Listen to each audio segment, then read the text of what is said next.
movie is about love. The movie is about the relationship of a father and a son. It's more than just a boxing movie.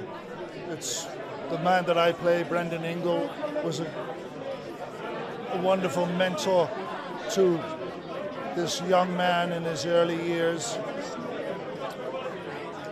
He lived in a community which was a pretty hard, tough community. Brendan was from Ireland. His family was from the Yemen. So immigrants coming together through the arts and the glory of boxing. And, you know, Brendan was a saintly man in the sense that he gave of his heart to all these young boxers. I'm very good. How are you? Okay, good. So I just wanted to more light on you. The film yesterday, I found your performance particularly touching, I must say. So I met him. I saw him in New York.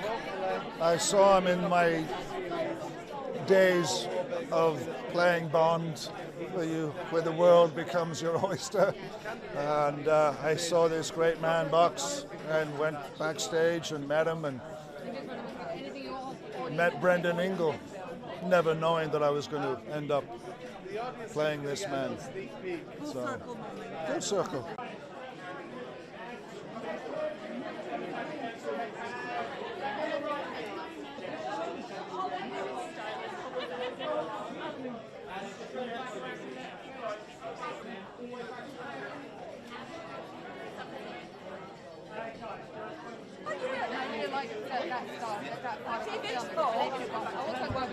I dislocated my finger. Yeah, that's how hard we hit. That's how hard we hit. You know, it was an intense process.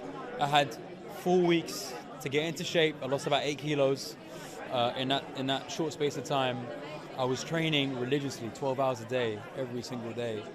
You know, I had an amazing team. You know, the stunt team put me in good stead. We were watching his fights religiously. I had an amazing movement coach, dialect coach, everything just married together. And yeah, I mean, I'm a massive fan of Nas. I'm a massive fan, so it was a massive honor to portray him. I'm never nervous, not even in my fights. So I watched it and I tried to enjoy it like anybody would do. But it's an interesting film. Your sons are here with you today. Yeah, no, the champs are here. Okay. And this one here, these are the ones. This is the future right here. That's right. So what would? The movie's quite truthful. Well, that's a hard question because I had no involvement in it. So I've got my side of the story that's not been told yet. But I do still appreciate the fact that they're making movies about me right now. And it feels good. 30 years on, and so they should be. It's my time.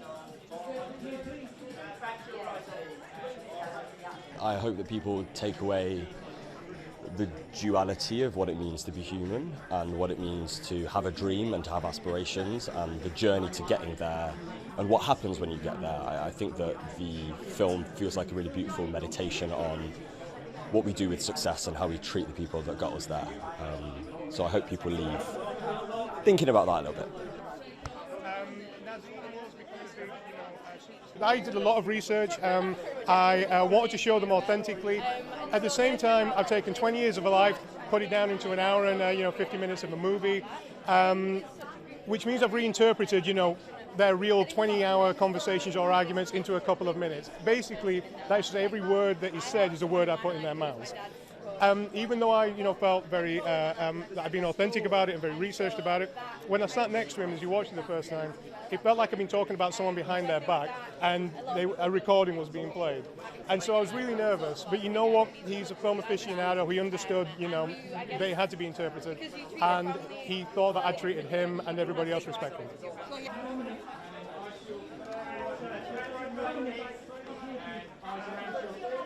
obviously the way he's made up, he actually looks like Brendan, but he must have studied my father because his mannerisms are perfect. And 20 minutes into the film, I'm almost thinking, that's my dad. When I got the job, he was telling me all about the lore behind it and stuff, which was interesting. But I do think it's quite